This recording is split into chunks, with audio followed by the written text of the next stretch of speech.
Picture this. The year is 2018. You just got home from middle school after a long, tiring day of classes and dealing with the woes of navigating your social strata. All you want to do is go home to your Xbox or your Nintendo Switch or what have you, and sit down and hop on a game of Fortnite with your buddies. For me, I looked forward to this after school all the time, and I did for several years after the release of the free-to-play third-person shooter game Fortnite. If you're not familiar with the game, it's your basic battle royale at its core. 100 people spawn into a match, and you have to gather weapons, medical supplies, building materials to try to fight and be the last one standing to get that sweet, sweet Victory Royale, for those who are unaware. However, Fortnite has reached a certain singularity point, no pun intended, that it has grown undefined outside its original sphere, almost becoming a completely different game, unrecognizable to some who are OGs, such as myself. Fortnite has taken many different directions and departed from its original genre. Now it includes Fortnite Festival, Lego Fortnite, racing modes, creative modes, and more, at least at the time of writing the script. Some of those we're gonna have to say bye-bye to soon. Anyway, Save the World is what Fortnite originally was. But it did a 180 to copy PUBG, or what does PUBG even stand for? Hold on. Player Unknown Battlegrounds. So Save the World was what Fortnite was originally, but it did a 180 to copy PUBG, but making it freemium. If you're unfamiliar with freemium just means that it's free to download the game, but there are a ton of microtransactions to get you hooked. New game modes have dropped since then, and the style of the game has been constantly shifting ever since the end of the first chapter. Maybe I just view old Fortnite with rose-tinted glasses, which is absolutely true, but I feel like my nostalgia for the game is mostly for those earlier times and because of the people I was playing with, not particularly the state of the game. But what has happened is that Fortnite has had a major fall off since they strayed too far from their original concepts, but has somehow been able to maintain their mainstream relevance. Of course, like most online games, there's going to be a fluctuating player base, and Fortnite is not immune to that. Between 2013 to 2025, Fortnite averaged a whopping 1 to 3 million players, but this has since gone down significantly, the average number of players being about under 1 million for almost all of 2026 so far, since the time of writing the script. So what happened that made Fortnite fall off? So yes, Fortnite is just your basic battle royale, but it's a little bit more than that. It has become more complicated over the years, adding layers of challenges, quests, narrative focus, all sorts of different things, to the point where it's kind of hard to just call it a third-person shooter. A battle royale would be the best way to describe it. You can typically play solos, duos, trios, maybe. I don't know what the status is of that anymore, and squads, which you can have up to 4 people. When you spawn into the map, there are many different things that you can use to your advantage. They've also added different vehicles and other modes. They've also added other ways to leverage yourself over your opponent, like medallions and mythic weapons. So the texture of the game has certainly changed a lot since its inception. Fortnite has been around for nearly a decade without fading too far into the background of battle royale third-person shooters. What started as a sandbox zombie survival game quickly turned into a worldwide phenomenon when Epic Games shifted their resources and focus to a battle royale version of the game. In 2017, Epic Games released Fortnite Save the World. A South Korean video game publisher called Krafton released PUBG around the same time, which sold millions of copies in only a few months. My friends at the time were really into PUBG, but I preferred Fortnite for its cartoonish, fun graphics, and the general vibes were better, I think. I was a recovering Call of Duty player, so I just didn't want to play another realistic shooter, you know what I mean? So those two have always been competitors, along with similar games that came in the coming years, like Apex Legends being the most notable standout. But Fortnite set themselves apart by generating a new way for users to access and mess with the game by having a creative mode, now known as Fortnite Experiences, which has effectively created Roblox on Fortnite, which is sad. I don't even want to open the game anymore. But let's talk about the game's history itself briefly. So Fortnite, unlike other big MMO games, doesn't have like a set world space for its players to inhabit. It's kind of like you open the game, there's a lobby, there's a locker, there's the shop, stuff for you to access, but it's not really like the game. Like this is kind of just the waiting room, which is very unlike other MMO games such as World of Warcraft or Wizard 101, when you spawn in and you have instant access to be able to interact with other online players. And this is what makes Fortnite unique to me for what it is, and I cannot deny that I also enjoy the emotes, the skins, some of the collabs are okay. We'll get to that later, but it's very much a shifting world, unlike other virtual worlds that you may be familiar with. So the thing about Fortnite is that it is structured into seasons. Season 1 was uneventful, no battle pass, no cool stuff, just your basic sandbox PvP battle royale. But it did introduce limited time modes, or LTMs, and the season shop, which is basically the battle pass before the battle pass. Season 2 was also uneventful. It just introduced a battle pass with 70 levels, but nothing major. Although this was the birth season of Tilted Towers, which is probably one of the most influential locations in the entire game, and Boogie Bomb, so I thought season 2 was pretty chill. That season was medieval, like knights and stuff like that, and it also introduced daily challenges, gliders, and emoticons. Then we had season 3 with the theme of space. A comet appeared in the sky above the island. It gradually got closer and closer over time, and this is where we really see the environmental storytelling begin. During the final weeks of the season, small meteorites began to land on the island as a precursor to the larger meteor that was coming soon. Players theorized that the comet would destroy Tilted Towers and the inhabitants of the island who had previously escaped the loop. The loop is like this whole thing about like the core of Fortnite. It's like the over-complicated version of like why Fortnite is a game. So they started to observe the mysterious objects with telescopes dotted around the island, and you could see like all these little hints spread throughout the island as well. Season 3 also ushered in weekly challenges, loading screens, back blinks, and contrails. Basically more ways to extract money out of your pocket. Season 4 is where the narrative really starts to pick up for me, and Fortnite follows this style of storytelling with live events for the rest of its lifetime. Most of the lore happens literally on the island as stuff goes down. This season also brought more mechanics to the table, like collabs such as Marvel, the Icon series, the Gaming Legends series. It also brought sprays, progressive outfits, and secret Battle Pass skins. Here is the story of what happens on the island each week. I'll only go over this one in detail because stuff gets way too complicated further down the line. There are other YouTube videos with in-depth analysis, like lore analysis, if you're interested, so go check those out. So basically, the mysterious comet has hit the island and crashes into the factory, vaporizing the facility. The resulting crater destroys most of Dusty Depot, and the entire area is renamed to Dusty Divot, another OG location. Small comet fragments damage Tilted Towers, risky reels, and destroy the prison.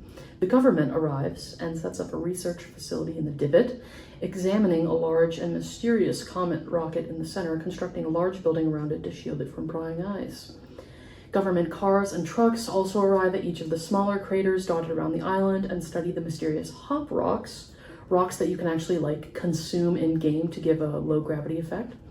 And then week 2, production of a movie begins in which the evil supervillain Omega found himself freed from the prison due to its destruction from the comet. The heroes, led by Carbide, begin formulating a plan at their hero mansion near Lonely Lodge.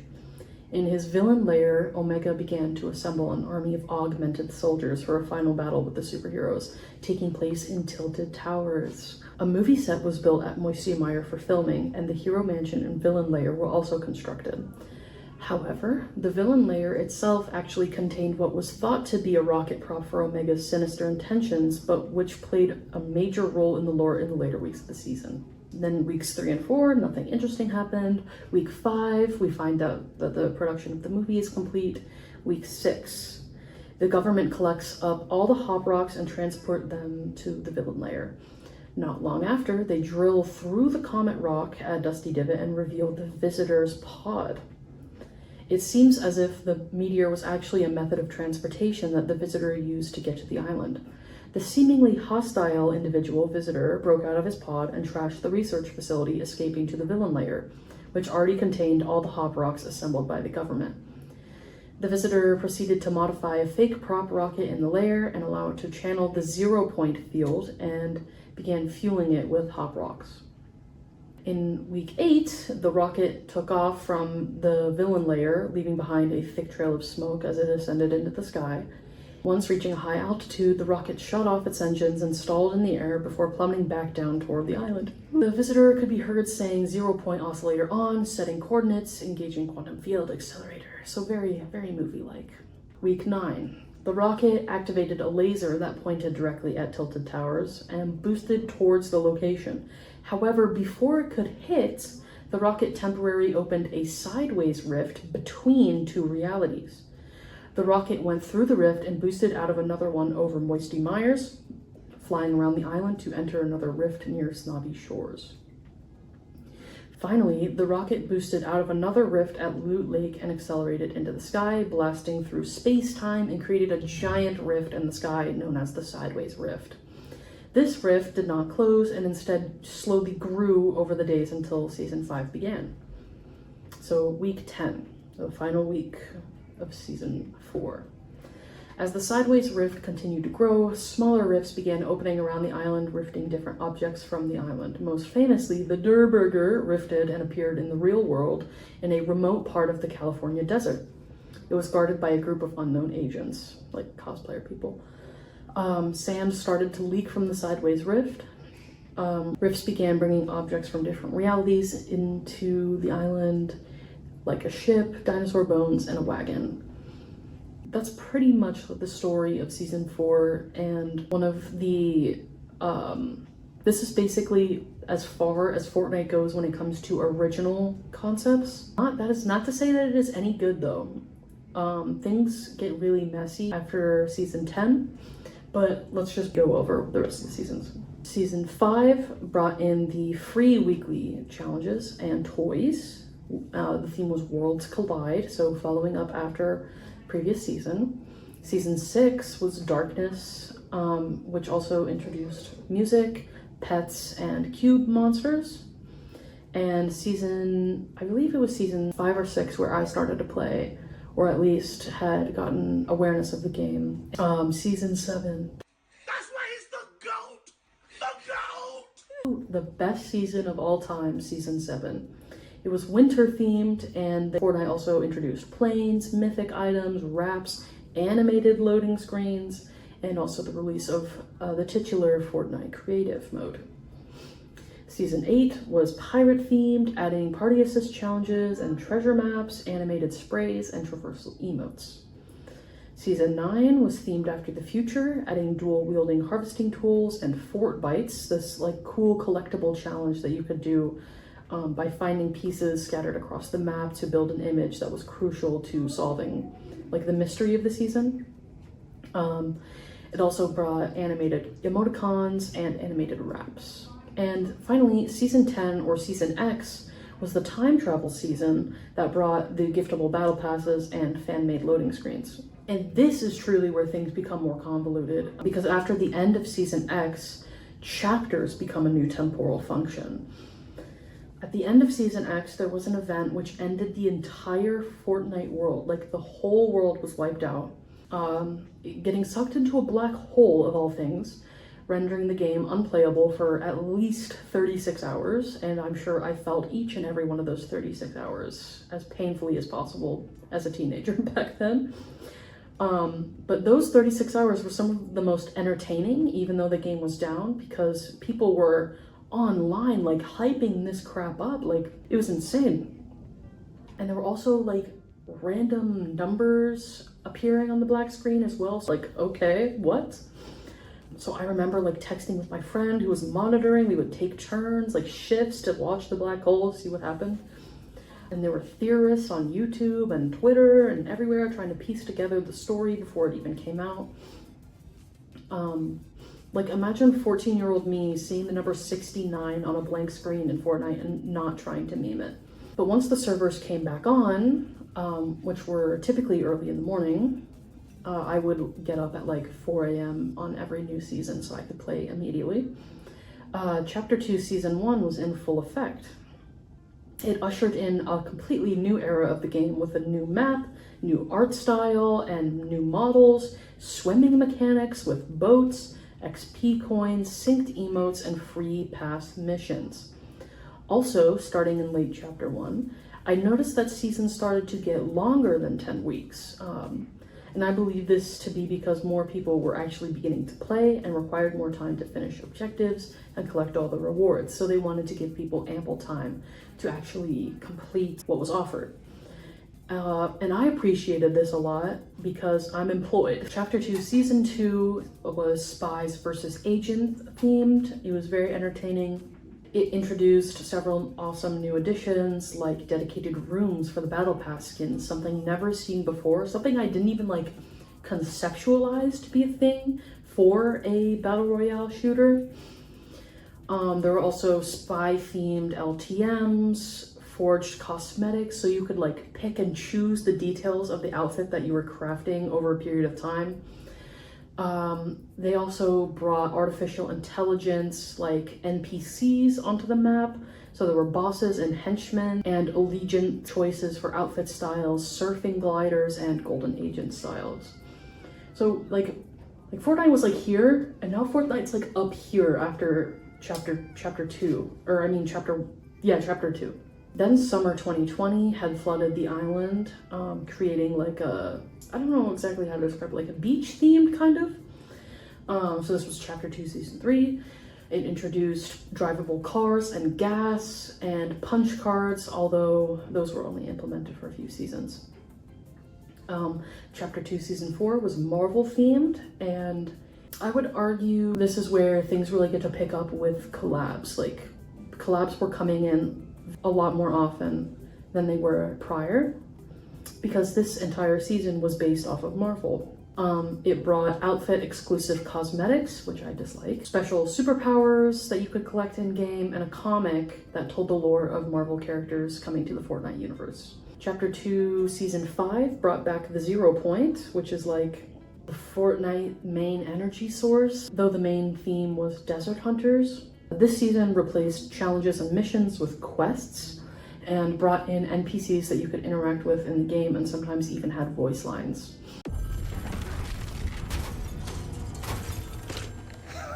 They did it! We're still here! Yeah, but the 0 point is exposed. You have to go in. Oh, come on. Last thing we need is another snapshot of me inside the loop. No. The last thing we need is someone escaping the loop. You need to get in there and fix it. Understood, ma'am. I'm on it. And do not draw the attention of the 7. Jones, are you there?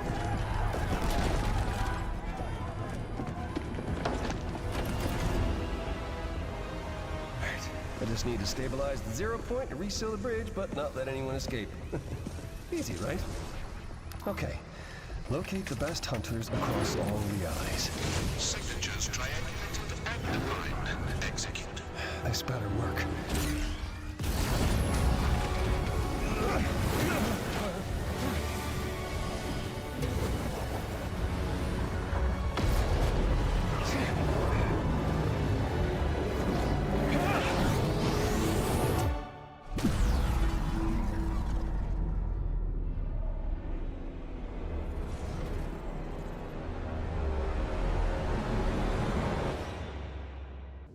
Chapter 2, Season 6 was when I began to take a break from the game personally because I'd lost interest, COVID was happening still, the theme didn't appeal to me all too much, and Maya was busy playing Genshin Impact. I'm better now, okay? I promise. The theme was primitive age. Draw whatever conclusion you will about that. It featured crafting, wildlife, bow and arrow, solo live events, and also brought in a new LTM. Chapter 2, Season 7 was the Alien Invasion themed season, which brought a new HUD and system for the Battle Pass.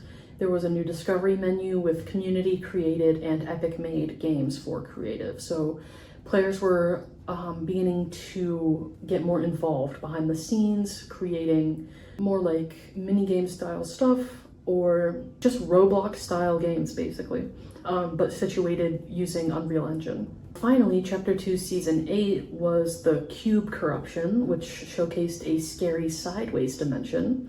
And instead of having an even 10 seasons in this new chapter, they went straight into Chapter 3, Season 1, which was another Marvel collab, unsurprisingly. The theme was New World and focused on the Seven, which is a prominent group in the Fortnite lore. There was, again, a new island to start this chapter off. It added tents, clombos, I don't even know what the hell that is, and new movement, sliding, along with Spider-Man's web shooters. W Spider-Man! Chapter 3, Season 2 was the Imagined Order versus the Seven lore. They added more movement mechanics like sprinting, mantling, shoulder bashing, which was kind of jarring for me as somebody who was OG. But we also had the addition of tanks, armored battle bus, and zero build. If you're unfamiliar with zero build, basically it's the game mode where everything's exactly the same except you don't use materials to create forts like you do in the regular one. I mean, like, I can crank 90s, but like I'm not like crazy with it. Like Ninja said, you could get bitches back then, but now you can't. Children, right? Because that's what they are. That like are trying to gaslight me into thinking that like I should be playing builds. Bro, I'm 33 years old. I'm on 40 ping maximum. I'm never going to play builds again. I can't do it. I can't keep up. And I'm proud of it, bro. I don't care. I could not care less. Building used to get bitches. It doesn't anymore, bro. I don't care. Literally, bro. There was like a 1 to 2 year period where like cranking 90s and videos like were awesome. And it was like, oh my god, bro, look at this guy's editing. Oh, look at you triple edit. No one cares, bro. No one cares if you piece someone up anymore, dude. Chapter 3, Season 3 was just party themed, I think. It added rideable wildlife, new weapons, and new playlist grouping. Chapter 3 ended only after 4 seasons this time, the final one being Chrome themed. It added Chrome, the Herald, and the reveal of the Nothing. Ooh, spooky. Chapter before began once more with a new island and added the dirt bike and augments, but this is probably one of the better seasons in recent memory. It was New World, medieval themed with a great battle pass.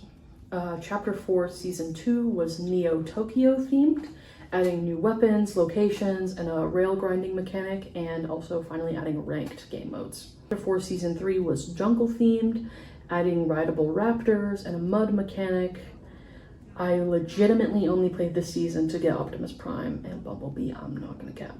Chapter 4 was heist themed, mostly just adding new weapons, and at the end of this season in November 2023, they begin to milk their OG status again, because once they realized that people were having very intense nostalgia for old Fortnite, they decided to collab with themselves and basically milk that cash cow until it became unmilkable, basically. So Chapter 4 Season 5, or the OG season, featured the Chapter 1 island, weapons, items, and vehicles. For all intents and purposes, they just redid the same stuff all over again, and were able to monetize it. Then for some reason, after only 5 chapters in Season 4, they move right into Chapter 5. Chapter 5 Season 1 was pretty huge. It was the society versus the underground and themed after European gangs and criminal activity. It added a new island, a train, the ability to move while healing, revolutionary, a new UI and animations, medallions, or the metaboloids as some people call them.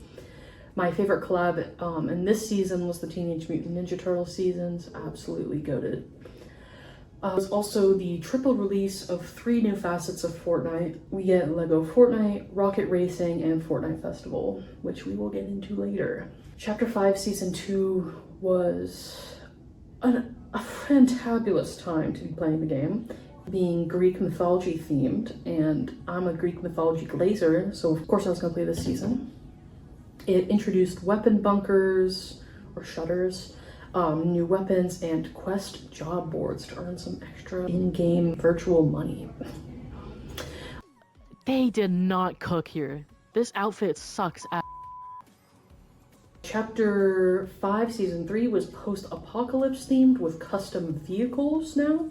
They had this like sort of big collaboration with Rocket League, which is also owned by Epic Games, I believe.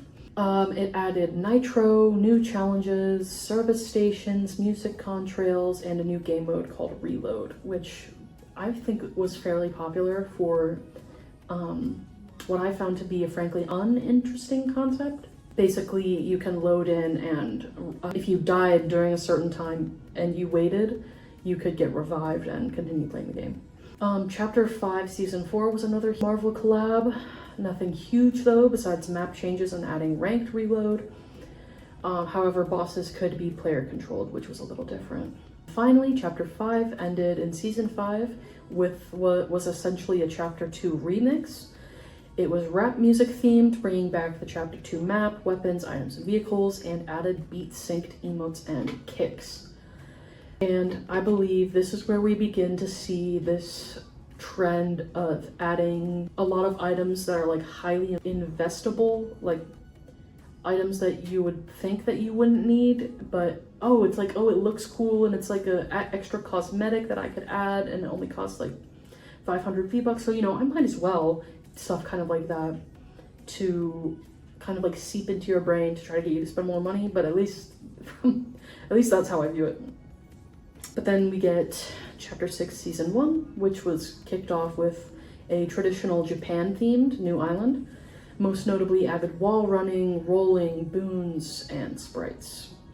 And we had another triple release during the season. We had Fortnite OG, which is basically a game mode just for OG lovers, Fortnite Ballistic, and the Lego Fortnite Brick Life. Chapter 6 Season 2 was crime-themed, introducing a gold rush and black market. You could buy reboot cards and dual-wield weapons. There was a mini-season that was Star Wars-themed, I think. The next season was superhero-themed again and released Blitz Royale and Lego Fortnite Expeditions. I don't even have the faintest of what those are. Fortnite just kept coming out with all this stuff, and I don't know if the interest was ever really there, but I digress. I'm just one person. Then Chapter 6 Season 4 was military/bug invasion themed, adding bugs. Major skip, did not play this season. And finally, Chapter 6 ended with the Simpsons themed Battle Pass, another big collaboration. It added sidekicks, another cash cow, and varying storm shapes, which is a highly contentious detail that people argue about online. Now we are in Chapter 7. Chapter 7 Season 1 ended in March 2026 and was US West Coast themed, Hollywood mostly. It added a new island, self-reviving, and drivable reboot vans and more. Now we are in Chapter 7 Season 2, themed after the Foundation versus Ice King. Battle Bus is now drivable and added rivalries. This season has brought a whole controversy about The Rock and how much money that Epic Games is spending on hiring this guy to do pointless collabs. And the season ends actually in June, so I guess we'll see where we go after that.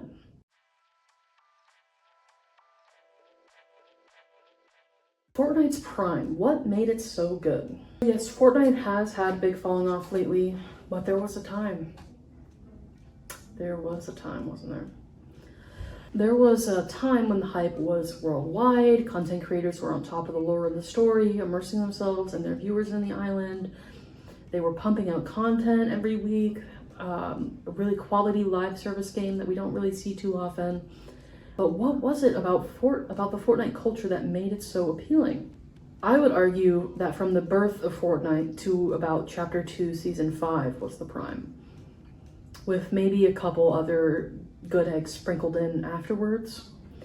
The fast-paced, ever-changing nature of the game made it exciting to go log on a few times a week to see what was new. There was no huge capitalist corporate greed, though I'm sure internally there was, it just wasn't the facade of the company yet. Because now, if you Google Fortnite, controversies are going to come up. They just laid off 1,000 employees. They're talking about introducing AI into the game on a more generative level.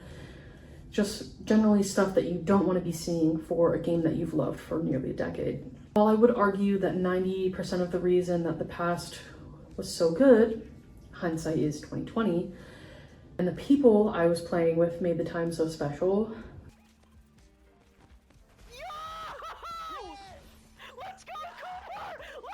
There were also certain aspects of the actual gameplay that made it so appealing that I would also play by myself all the time. I think zero build was one of the biggest motivators for people to enjoy the game without sweats. It boiled the game down a little bit, removing the building side of things, but it made things way more enjoyable for people actually trying to have a fun time and not have an aneurysm. The game would force you to play smartly, working on increasing your game sense and creativity, trying to think about the angles. And I'm not much of a math person, but I was like, I can remember like a few clips in particular where I was like locked in. Concerts and live events were a lot bigger back in the day. Massive even. Despite these still being around, I think the reason these were better back then because they were actually good and entertaining, because as a player you could actually interact with the game and you weren't just sitting there with your controller in your hands and watching like a YouTube video.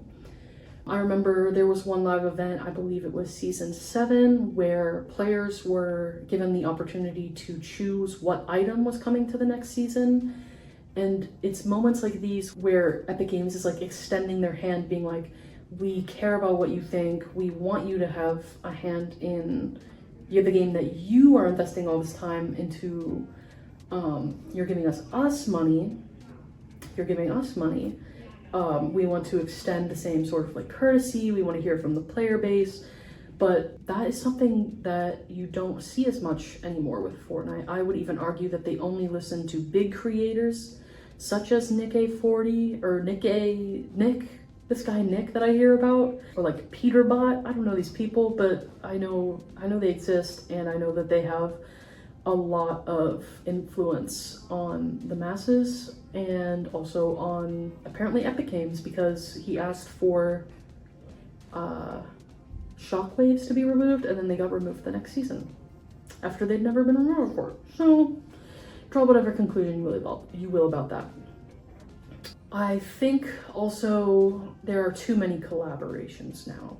Like, I've had this thought for several years. Fortnite has become more of a playable ad than anything, because every time that you open up the shop, you're being hit with Sabrina Carpenter, some random Fortnite streamer, tons of different musicians, Kim Kardashian, other stuff like that.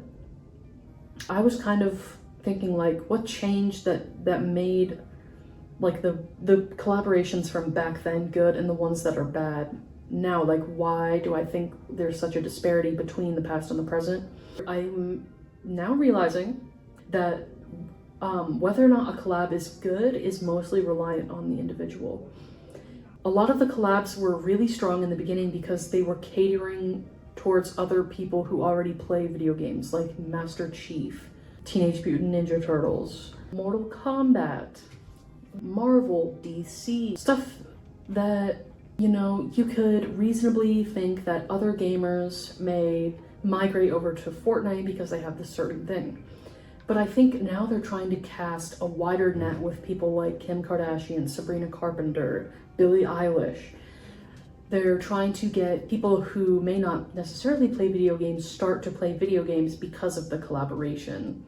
You want to play as Sabrina Carpenter? Well, come pay $20 to buy the skin, and you can play as Sabrina Carpenter and shoot everyone else for free. I think it also has something to do with Disney having such a hand in the puppet of Epic Games. Like, they are thinking about doing a lot more collaborations with Disney. Disney's even thinking about buying Epic Games or Fortnite. But these collabs are truly cosmetic, so it doesn't really affect anything if you don't buy the skins, or if you do. Maybe you don't like X, but you are free to buy Y if you want to. Also about the entire game is basically a cash grab now. Master Chief is not any less of a cash grab than Kim Kardashian is, just because one is from a video game. The entire point of having Master Chief in the game is to get people to play the game and give Epic money. In general, people love when it's a collab with something they personally care about, regardless of whether or not it makes sense. And to me, I was like, why are they doing all these useless collaborations? It doesn't make sense, but now I kind of understand why. If it's something that I don't personally like or care about, then I'm gonna take issue with it being a Fortnite no matter what. So every single one of them is a cash grab, especially with Epic announcing they plan for at least 100 collab skins this year alone. Yet again, when it's a collaboration with something someone personally wants, they tend to ignore the corporate greed. Fortnite players also just love to complain about other people complaining and complain that their complaints are justified while everyone else is stupid. This player base is a minefield of double standards. One thing that I really loved about the older seasons was this shift to have a story and it being told through environmental factors. Like how when Kevin the Cube started moving across the island and every week you could see that he was in a different place. They added cutscenes and voice lines, really giving life to this world that wasn't particularly like a tangible place because you didn't, most of the game is spent sitting in the lobby. You take 15-20 minutes to play the game and then that's it. I think it became a more serious mystery than just hints around the map. They were adding more and more stuff. Things were creative for a while and then they kind of just rehashed the same stuff over and over. The pop references that they had and the collabs were actually peak and not just a money grab. Like stuff would make sense for it to be in Fortnite. Like Chapel Rowan said that she wanted a Fortnite skin and she got that. Oh, and I forgot to mention, I made a graph about how many different collaborations were introduced based on the season, not counting like, so say like, I'm counting Marvel as one collab, not like Marvel with X-Men, but it totals the IPs that Fortnite has collabed with, not including individual music artists either, totals over 267. So do with that what you will, and expect many more to follow. But another thing that really intrigues me about Fortnite culture is the Fortnite accent. If you don't know what the Fortnite accent is, just listen to this. What are you gonna say? Behind you. One tap. Dead. Nice. Another one. 28. It also has its own slang. Let's go over a couple of my favorites, a few of my favorites. Crank 90s, one pump, one shot, full box, full piece, box like a fish, third partied, push, cracked, mats, rotate, laser beam, res, bunny hop, camper, dub, hot drop, off spawn, pubs, bot, dog water, and splashing. Anyway, Fortnite wasn't too consumer driven. It was just like the perfect balance of I'm enjoying the game with my friends and by myself, and I can see myself investing more time into this. It was just peak Fortnite. And it wasn't just the game too. The online community was really welcoming and fun to watch, like watching streamers or YouTube videos. I forget if TikTok was back then, but the memes were really good as well. Like inside jokes, stuff that if you played Fortnite, like only you would know about these certain things. It was just one of those things where you could sink hundreds of hours into it and never be unsatisfied.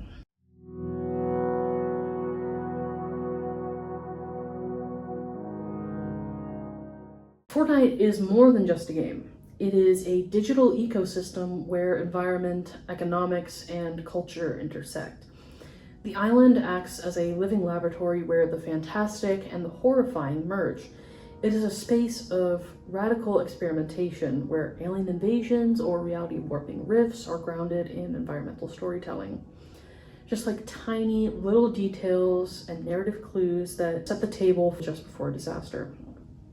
This kind of creates a digital sublime that I'm really into. A sense of awe and overwhelming scale triggered by massive world-altering events like the black hole event that remind players of their smallness within a vast simulation. So the island that Fortnite takes place on acts as kind of like a living laboratory, a controlled environment where the laws of physics and biology are suspended for the sake of entertainment. This is where the fantastic magical rifts meet the horrifying, the total erasure of reality and or apocalyptic events and or generally like stuff that you would not see in real life. The storm and map changes, the environment changes act as an active antagonist against the players. Players have to constantly deal with new locations, memorizing how to use new weapons, what the best way to navigate the world is. So you get like a fresh experience every 10 weeks or so, however long seasons are supposed to be now. I don't know, it could be 36 weeks for all I know. But the environment is more alive than people think it is. And one of my favorite ways that they changed the environment really quickly and only for a short amount of time was when, if you're in the storm, you take damage, you get storm sickness. They changed it into a ocean so that you could swim in it. By analyzing the storm and the black hole through a eco-gothic lens, we can see Fortnite as a haunting narrative about the fragility of the place. The emotional reaction of the player base to these digital catastrophes proves that our connection to the fantastic environment is as culturally conditioned and deeply felt as our connection to the physical world. So I think like when the Juice WRLD concert happened, that was a really big event because I'm pretty sure he has passed. I don't know if honored him would be the right word, but they had like a live event concert where you could watch him and I think a couple other, take me with a grain of salt, a couple other artists perform. So the audience felt this one very deeply as well. And they had a pretty good understanding of what their player base was like. I think their player base has sort of grown up, so maybe that's why I'm not as interested anymore. Fortnite's natural laws are governed by the Battle Pass economy. Unlike the real world where seasons follow an axial tilt, Fortnite's seasonality is driven by capital and engagement and bottom lines and money. Time is measured in 10-week increments usually, forcing a use it or lose it relationship with the environment. So if you're not around, that's too bad, you'll never see it again.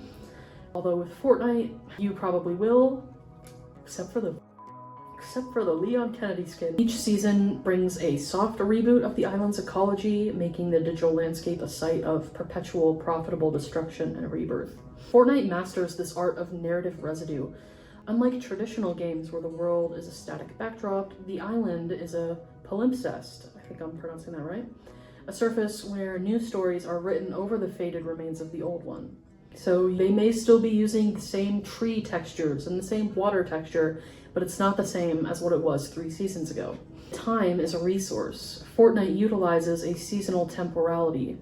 The world doesn't change based on a natural clock, but on a fiscal one. The Battle Pass creates a sort of manufactured urgency, so if you don't complete this, you're gonna miss out, FOMO, you're gonna waste your money if you don't finish it. So another example, the end events function not only as narrative beats, but they are environmental hard resets. So like they're wiping the slate clean after every chapter. The world has to be destroyed so a new product cycle can begin.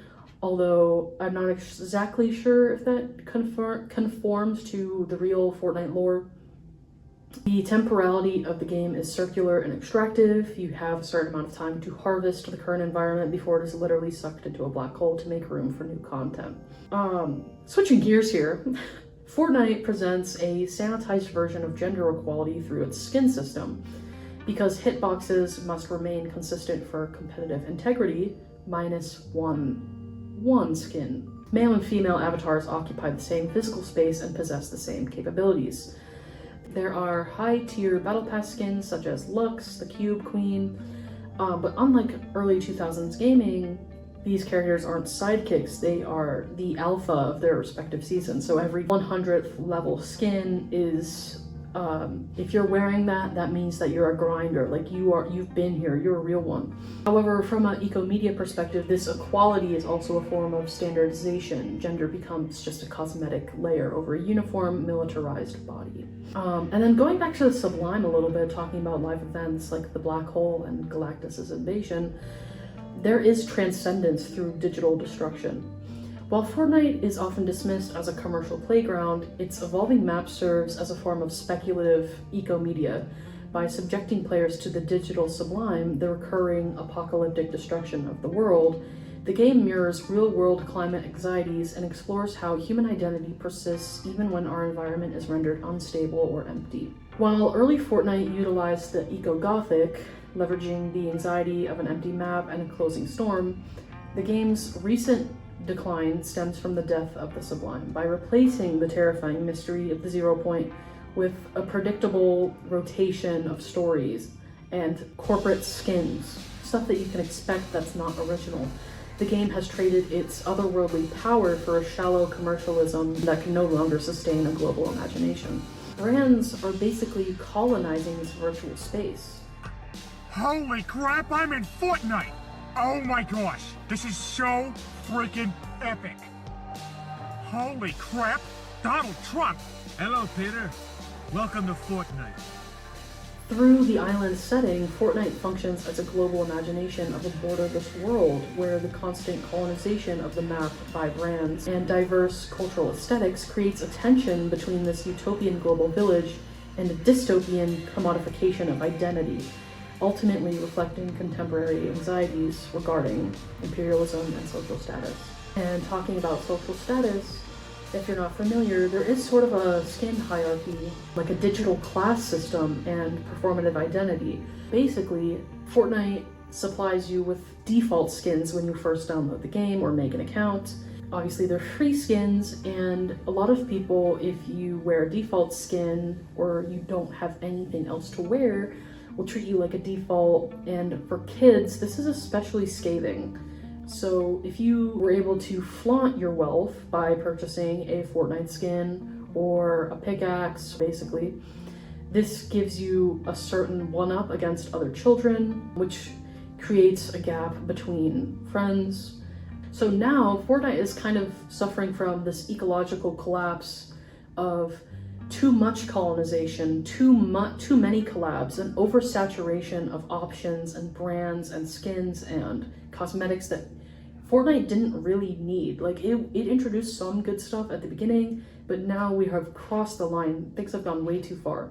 So this fall of Fortnite is not a failure of the mechanics or the game itself, but it is by transforming this cohesive landscape into a more fragmented metaverse of disconnected brands and corporate influences. Epic Games has destroyed the sense of place required for deep engagement, proving that even virtual ecosystems require a stable nature to sustain human interest. Oh yeah. Lastly, I don't know much about the Epic Game corporate culture, but talking about corporate culture, there is one guy, Tim Sweeney, who is the founder of Epic Games, has bought over 50,000 acres of land in North Carolina to protect a real ecosystem, which, golf clap, I applaud you, sir. He seems like he also prefers no build, but I think that it is important to recognize that while Tim Sweeney he's certainly contributing to this downfall of Fortnite, that he at least is doing some good in real life.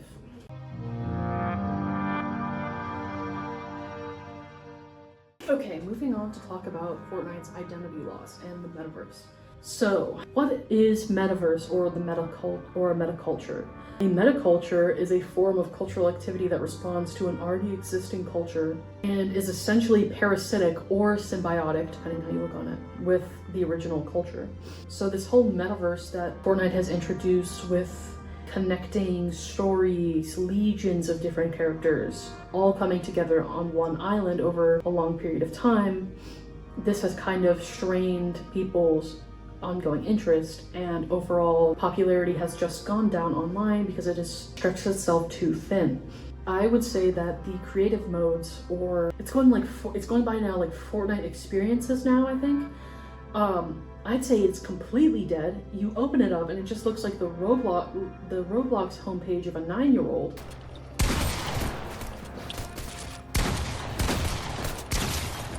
Isaac got clipped by Skibidi Toilet. Isaac got clipped by Skibidi Toilet. Like, why are we having brain rot in Fortnite? Why are we having AI generated skins come to the game? I feel like there's no more fun limited time modes, or they won't bring back the fun limited time modes. When they introduced the Fortnite OG game mode, it had thousands and thousands of people playing on it all the time, but I think it's sitting around like 30K now. Another thing is that we are currently going through V-Buck inflation. V-Bucks used to be about 1,000 V-Bucks was equal to $10. About that. Now it's more like the $8.99 pack includes just 800 V-Bucks instead of the usual 1,000 that it used to. But thankfully, existing gift cards can still be claimed at their original higher value. This is because Epic Games said that due to rising costs to pay the bills and maintain services is getting too high. But it's like, why did you hire Dwayne "The Rock" Johnson to do a meaningless collab with you? He's like one of the highest paid actors of this generation, and like, you're wasting your money on The Rock? Dwayne "The Rock" Johnson? The same guy who looks bald while wearing a wig? Like, you couldn't have picked anyone else? But Fortnite has kind of lost its identity now as a playable ad. By introducing this metaverse, recycling content, it's a live service factory with nothing new being introduced, nothing interesting. Although they have had competition with other battle royales like Apex Legends, so they innovated on the reboot concept.